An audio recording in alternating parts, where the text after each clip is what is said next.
Evet, herkese merhaba. Portekiz'in başkenti Lizbon'dayız. Şu anda Tejo Nehri kenarındayım. Ben karşımda görmüş olduğunuz 25 Nisan Köprüsü. Aslında 1962 yılında ilk yapıldığında Portekiz diktatörü Salazar'ın ismiyle inşa edilmiş. Daha sonra 1974 yılındaki Karanfil Devrimi'nden sonra 25 Nisan Köprüsü olarak isimlendirilmiş. Kırmızı renkte San Francisco Köprüsü'ne benziyor. Karşıda görmüş olduğunuz ise Cristo Rei. Hz. İsa'nın yaklaşık 140 metrede bulunan bir heykeli.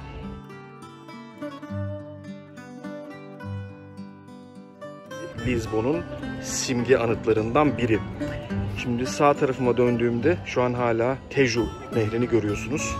İspanya'dan doğan ve Portekiz'in başkenti Lizbon'dan denize, Atlas Okyanusu'na dökülen bir nehir. Görmüş olduğunuz ise Belém Kulesi. Orijinal ismiyle Torre de Belém.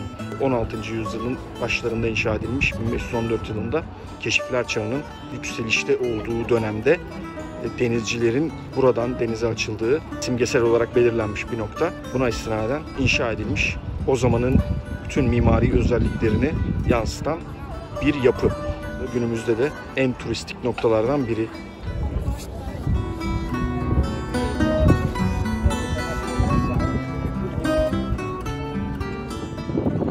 Evet, 1940 yılında inşa edilen Kaşifler Anıtı'nın önündeyiz. Portekiz'in 15. ve 16. yüzyıldaki keşifler çağına ithafen inşa edilen bir anıt. En önde görmüş olduğunuz gemici Henry ve tabii ki Portekiz'in en ünlü denizcileri Bartolomeu Dias, Ferdinand Magellan, Vasco da Gama gibi denizcilerin de heykellerini bu anıt üzerinde görmek mümkün.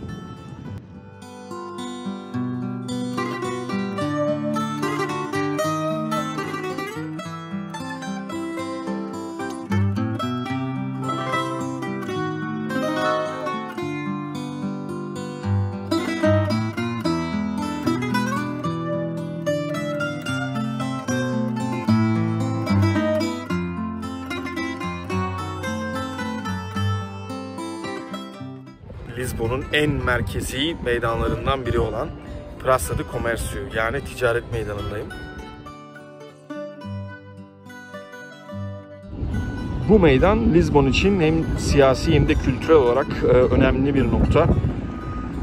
Tam ortasında da dönemin kralı 1. José'nin heykeli var at üzerinde.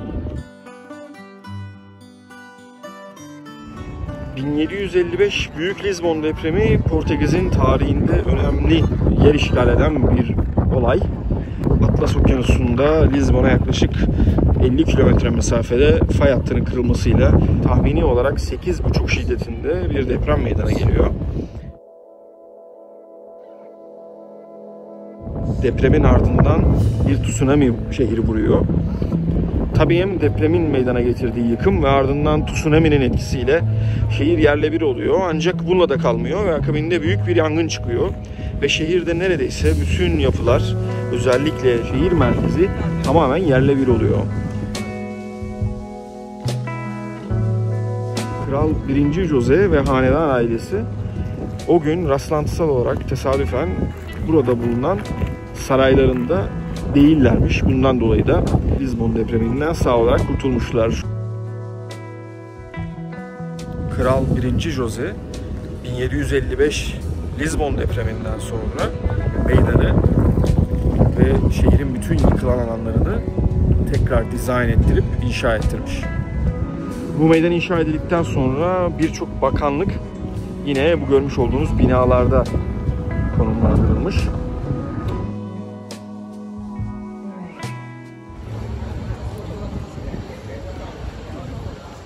Yine Büyük Lizbon depreminden sonra inşa edilen yapılardan biri.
ticaret meydanını şehrin içiyle bağlayan ana bir cadde ve Lizbon'un en meşhur caddelerinden biri.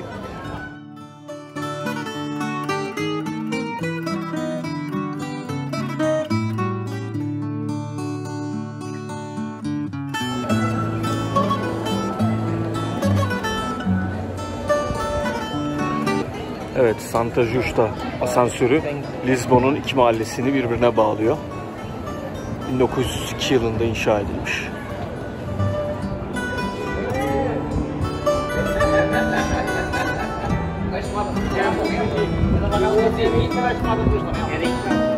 Evet, Santa Justa asansörünü kullanarak Carmo mahallesine erişebiliyorsunuz. Bu mahallede Carmo Katedrali var. Şu anda çatısı görünebiliyor buradan aşağıdan.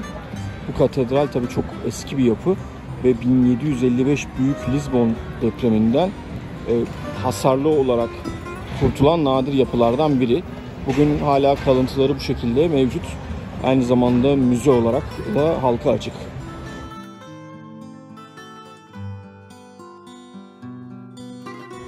Bugün açıkçası asansörle yukarı çıkma planım vardı ama hem inanılmaz sıcak bir hava var bugün Lizbon'da. Ciddi bir sıcak hava dalgası var, yaklaşık 40 derece.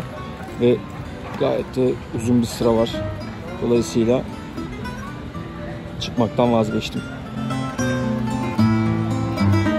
Başka bir gün artık.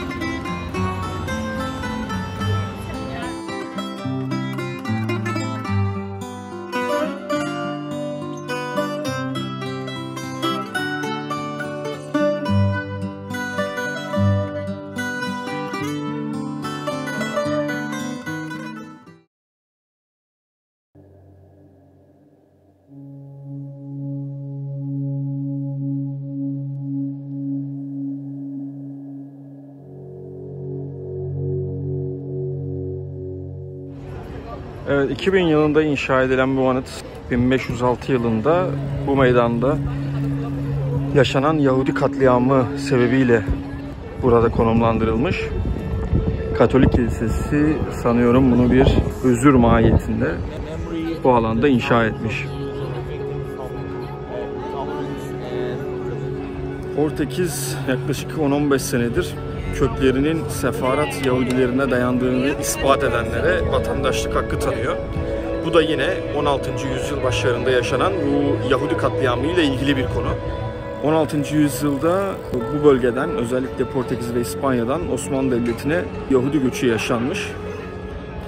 Ve şu anda Türkiye'de de ciddi sayılarda Sefarat Yahudileri var.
Bugün Costa da Caparica plajındayız.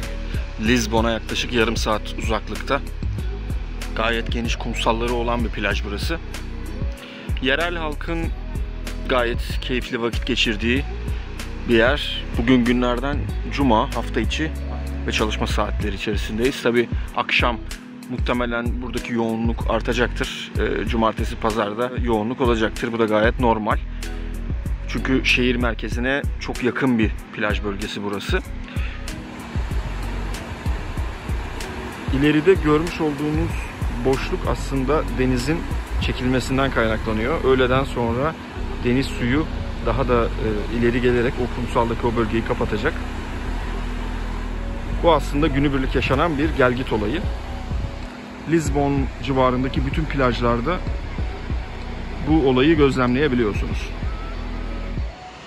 Evet, mesela sabah plaja geldiniz, baktınız plajın bu bölümü boş. Şemsiyenizi buraya diktiniz, havlunuzu serdiniz. Şöyle bir yattınız, uyuyakaldınız. Geçmiş olsun. 2-3 saat sonra kendinizi suların içinde bulursunuz. Öğleden önce böyle görünen plaj aslında öğleden sonra bunun yarısı kadar olacak. Evet, deniz biraz dalgalı. Ama su gayet temiz. Biraz soğuk. Biraz soğuk.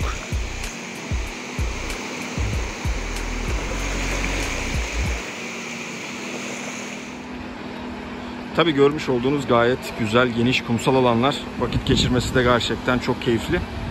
Tek bir dezavantajı var benim açımdan. O da deniz suyunun biraz normalden soğuk olması. Yaklaşık 19-20 derecelerde.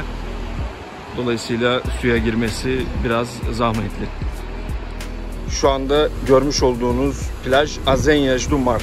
Lizbon'a yaklaşık 45 dakika mesafede. Tabii direkt Atlantik Okyanusu kıyısı ve birazcık da kuzeyde olduğu için hava biraz daha soğuk oluyor burada. Deniz de biraz dalgalı bugün. Birazcık da sis var. Şu anda sabah 10.30. Bu bölgelerde genelde deniz dalgalı olabiliyor. Ancak burası çok güzel bir yer tabii görsel olarak. Zaten internette de bolca fotoğrafları bulunan bir bölge.